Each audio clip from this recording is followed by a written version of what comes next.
Hello students. इस video में हम कर रहे हैं अपना ट्रिग्नोमेट्री की समरी। इससे पहले आप सारी वीडियो देख चुके होंगे। फिर भी आपको कुछ अभी डाउट है, कुछ समझ नहीं आ रहा, तो इस समरी में आपको वो क्लियर हो जाएगा। ठीक है, तो स्टार्ट कर रहे हैं हम समरी। सबसे पहले फर्स्ट पॉइंट जो दिया हुआ है आपकी बुक में, in a right triangle A B C, right angled at B. देखो, एक राइट एंगल ट्रायंगल में जो राइट एंगल है वो बी पर है। उसके बाद इसका मतलब है ए यहां पर ले सकते हैं और सी यहां पर ले सकते हैं, या ए यहां पर सी यहां पर, उससे कुछ फर्क नहीं पड़ता, बस राइट एंगल का फर्क पड़ता है। ठीक है, अब आगे लिखा हुआ है साइन ए। देखो, साइन ए की जब बात होगी तो ध्यान रखना, ए का मतलब है हम इस एंगल की बात कर रहे हैं जो ए लिखा हुआ है। अगर हम ए यहां पर लिखते तो इसका मतलब अलग हो जाता। ठीक है, तो फिलहाल साइन ए की बात कर रहे हैं और ए यहां पर है, तो जो इसका फॉर्मूला है, इसका फॉर्मूला क्या होगा? ठीक है, इसके लिए मैंने आपको एक शॉर्टकट बताया था। ठीक है, पंडित बद्री प्रसाद हर हर बोले, या पापा बियर पियोगे, हाँ हाँ बेटा। ठीक है, तो ये होता है फर्स्ट वाला साइन थीटा का, फिर कोस थीटा का, और उसके बाद टेन थीटा का। तो साइन थीटा में क्या है? Perpendicular upon hypotenuse. परपेंडिकुलर तो मेन चीज होती है परपेंडिकुलर। परपेंडिकुलर कौन सा है? ठीक है, तो अगर ये एंगल, हम ये वाला एंगल ले रहे हैं ए वाला, तो इसके जो ऑपोजिट डायरेक्शन होगी वो होगा परपेंडिकुलर। इट मींस ये। ठीक है, और अगर हम इस एंगल की बात कर रहे होते तो इसके अपोजिट ये वाली साइड आ रही है, तब हम इसको परपेंडिकुलर मानते। ठीक है, तो फिलहाल परपेंडिकुलर हो गया हमारा बीसी अपॉन हाइपोटेन्यूज। हाइपोटेन्यूज आपको मालूम है, जो राइट एंगल के अपोजिट वाली जो लाइन होती है वो होती है हाइपोटेन्यूज। तो ये है आपका हाइपोटेन्यूज एसी। ठीक है, क्लियर है? तो आपकी बुक में फिलहाल यही लिखा है। अगर हम बात करते साइन सी की, ध्यान रखना, साइन सी की बात कर रहे हैं, इट मींस हम इस एंगल की बात कर रहे हैं। ठीक है, तो फॉर्मूला तो हमारा वही रहेगा, परपेंडिकुलर अपॉन हाइपोटेन्यूज, लेकिन परपेंडिकुलर क्या हो जाएगा? सी के अपोजिट वाला। ठीक है,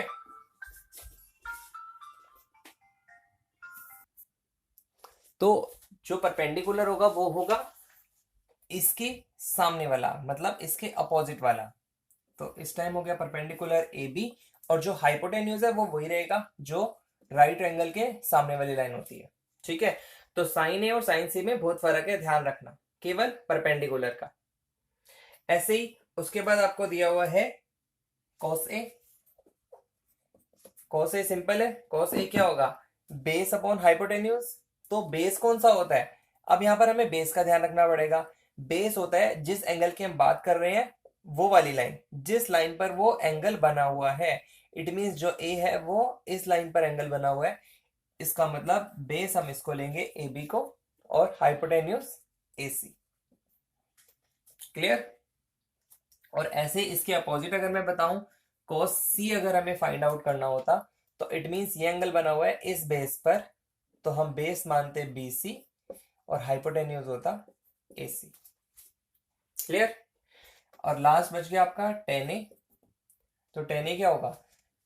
परपेंडिकुलर अपॉन बेस।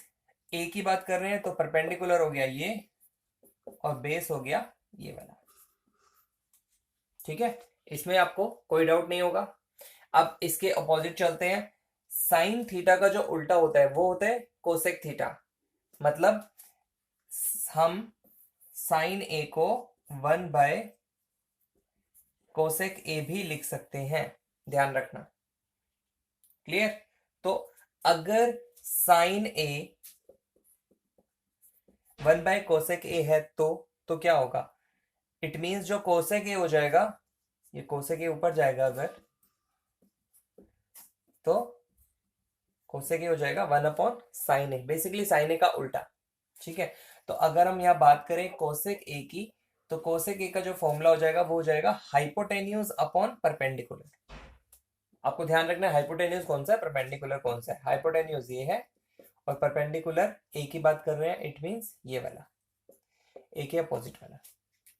ठीक है, ऐसे ही cos थीटा का उल्टा होता है सीकेंड थीटा। इसका उल्टा या तो आप सीधा यहीं से रिवर्स कर दो, ए सी अपॉन ए बी। या आप यहाँ पे देख लीजिए हाइपोटेन्यूज अपॉन बेस, इसका अब हाइपोटेन्यूज ये है AC और बेस है AB, ठीक है। और tan A का उल्टा होता है cot A, तो cot A क्या क्या होगा, बेस अपॉन परपेंडिकुलर, ये है बेस और ये है परपेंडिकुलर, ठीक है। तो ये बहुत ही इंपॉर्टेंट है, ये आपको याद रखनी ही पड़ेंगी, ठीक है सारी चीजें। तो फर्स्ट और सेकंड पॉइंट क्लियर है। इसके बाद आगे बढ़ते हैं थर्ड पॉइंट पर। थर्ड पॉइंट पर लिखा हुआ है if one of the trigonometric ratios of acute angle is known, the remaining trigonometric ratios of angle can be easily determined।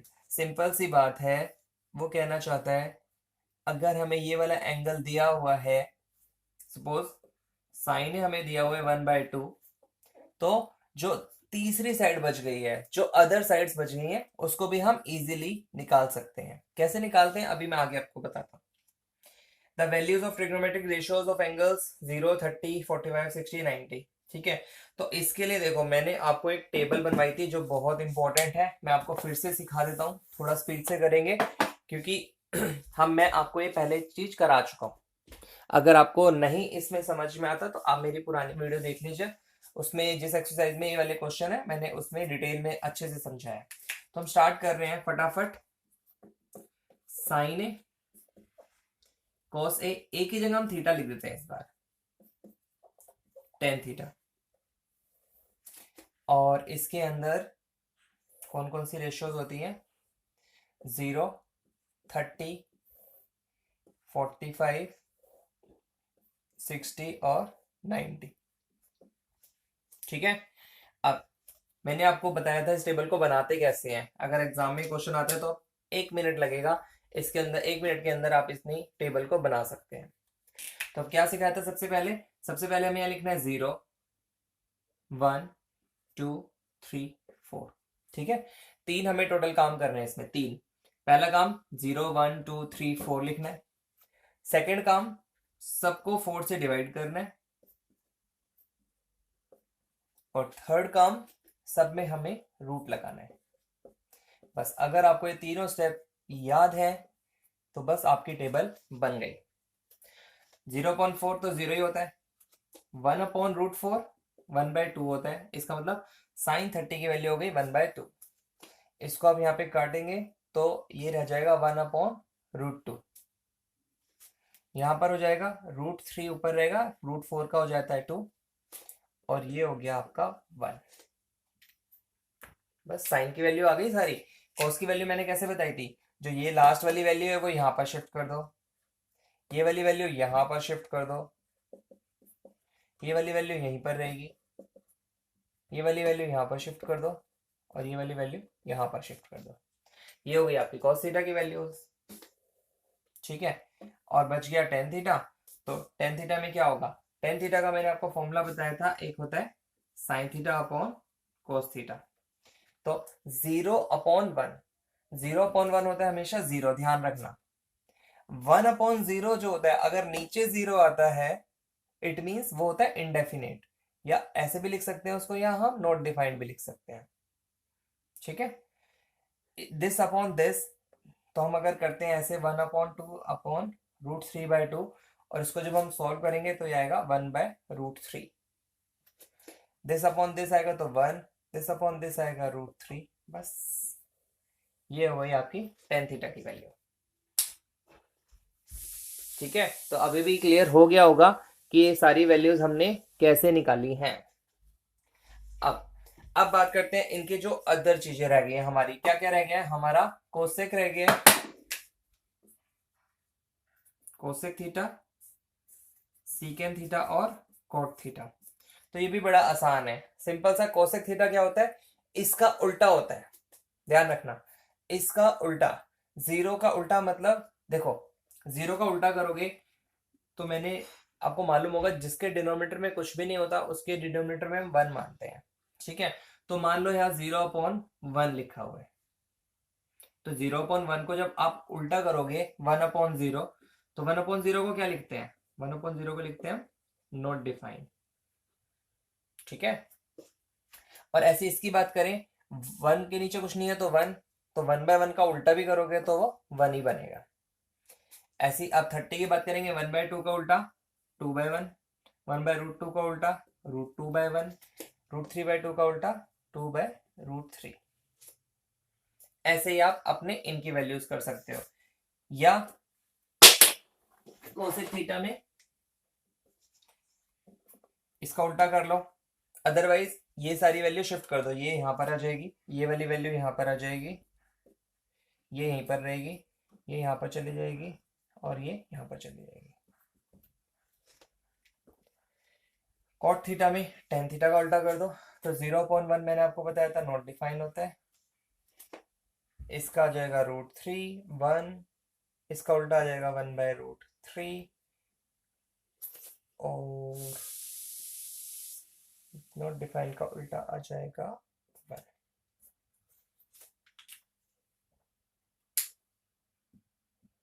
ठीक है, ये समझ आ गया होगा आपको, या आपकी बुक में भी टेबल बनी हुई है, आप देख सकते हैं, उसके अंदर सारी की सारी वैल्यूज दी हुई हैं आपको। ये वाली वैल्यू सॉरी 0 होगी, नॉट डिफाइन का उल्टा होता है 0। ठीक है, तो ये आपका बहुत इंपॉर्टेंट है, आपके एग्जाम में ऐसे क्वेश्चन आएंगे ही आएंगे और आपको ये टेबल की हेल्प से ही सॉल्व हो सकते हैं। या तो इस टेबल की वैल्यू सारी याद कर लीजिए, याद नहीं होती तो टेबल क्रिएट कर लीजिए, 1 मिनट से ज़्यादा नहीं लगेगा अगर आपको टेबल अच्छे से समझ आ गई है तो। ठीक है, आगे बढ़ते हैं।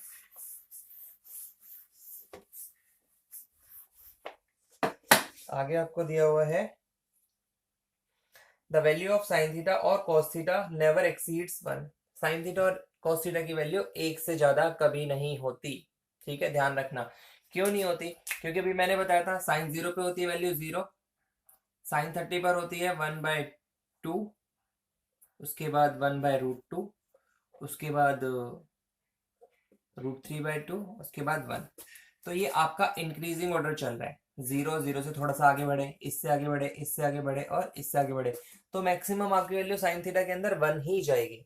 और ऐसे ही कॉस थीटा में भी 1 तक ही रहती है मैक्सिमम वैल्यू, 1 से ज्यादा नहीं होती।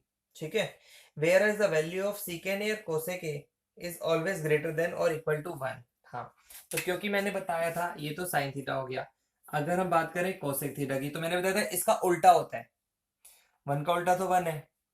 ठीक है, लेकिन √3/2 का उल्टा क्या हो गया? 2/√3।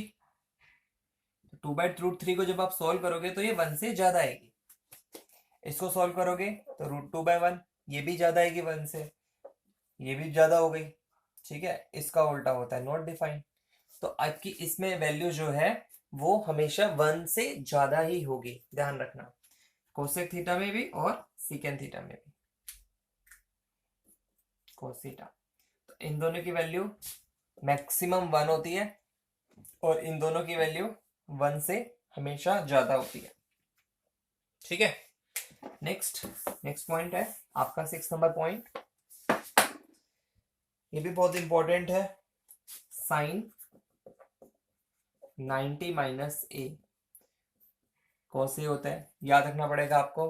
ठीक है, मैंने बताया भी था लास्ट टाइम आपको। और ऐसे ही कॉस 90 माइनस ए होता है साइन ए, तो इन दोनों का पेयर होता है, यहां पर ध्यान रखना। ऐसे ही tan 90 minus a cot a होता है और cot 90 minus A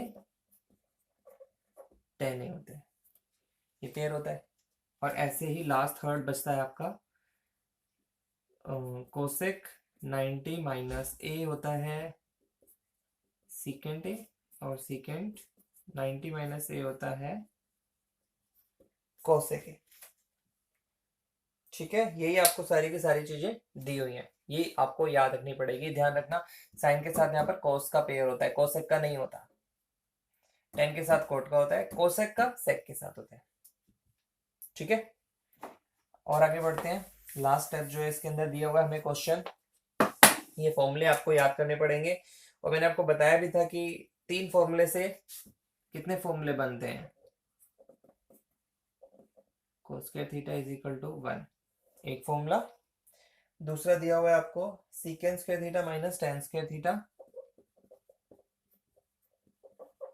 is equal to 1, और फोर्थ आपको दिया हुआ है cosec square theta is equal to 1 plus cot square theta.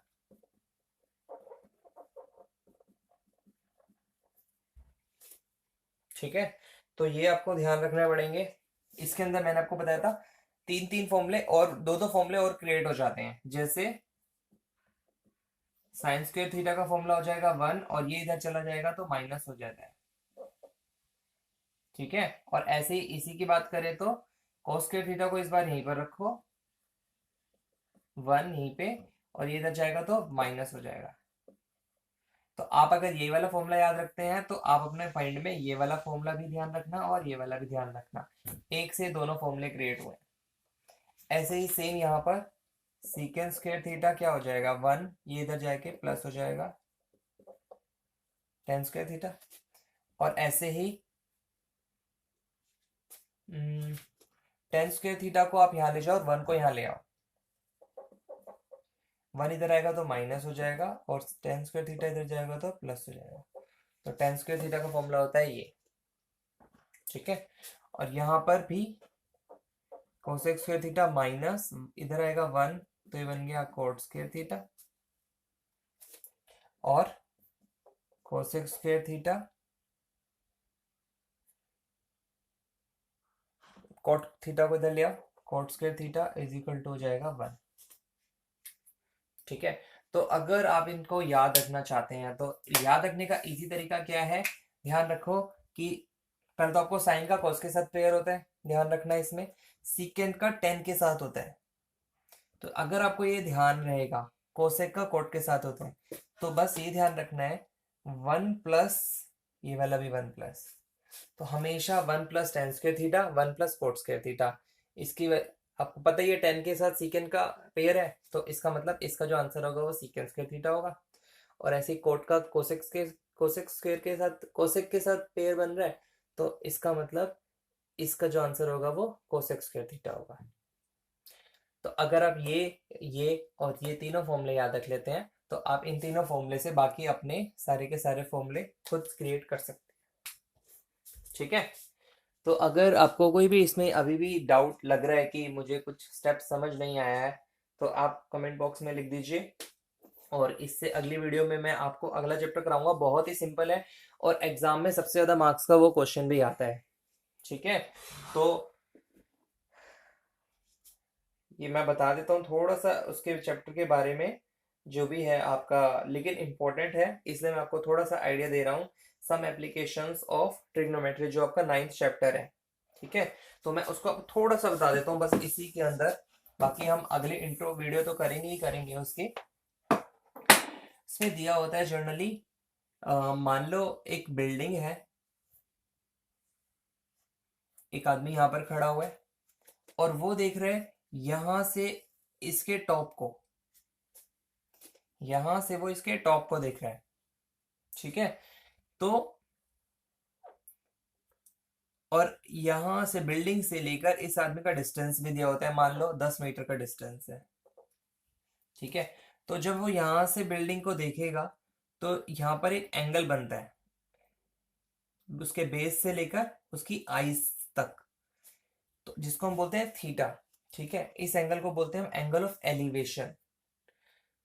वो क्या होता है मैं आपको नेक्स्ट वीडियो में और क्लियरिटी से बताऊंगा। तो अगर हमें ये चीजें दी होती हैं, एंगल भी दिया होता है और ये डिस्टेंस भी दिया होता है, तो जनरली हमसे पूछा जाता है कि बिल्डिंग की हाइट कितनी थी, और बहुत ही आसान क्वेश्चन है। ठीक है, बहुत आसान।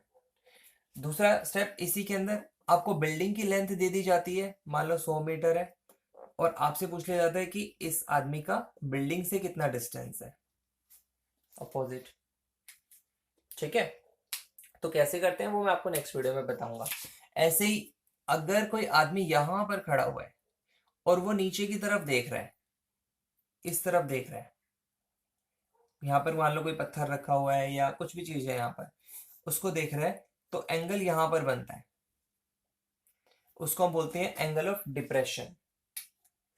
ठीक है, और उसमें भी ऐसी चीज दी होती है बिल्डिंग इतनी बड़ी है तो बताओ डिस्टेंस कितनी दूरी पर है, या डिस्टेंस इतना है तो बिल्डिंग कितनी लंबी है।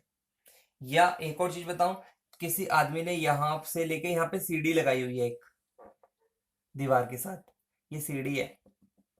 तो आपसे ये भी पूछ सकता है कि जो सीढ़ी है इसकी लेंथ कितनी आएगी। ठीक है, तो इसी से रिलेटेड क्वेश्चन हम नेक्स्ट चैप्टर में देखेंगे क्या क्या होते हैं।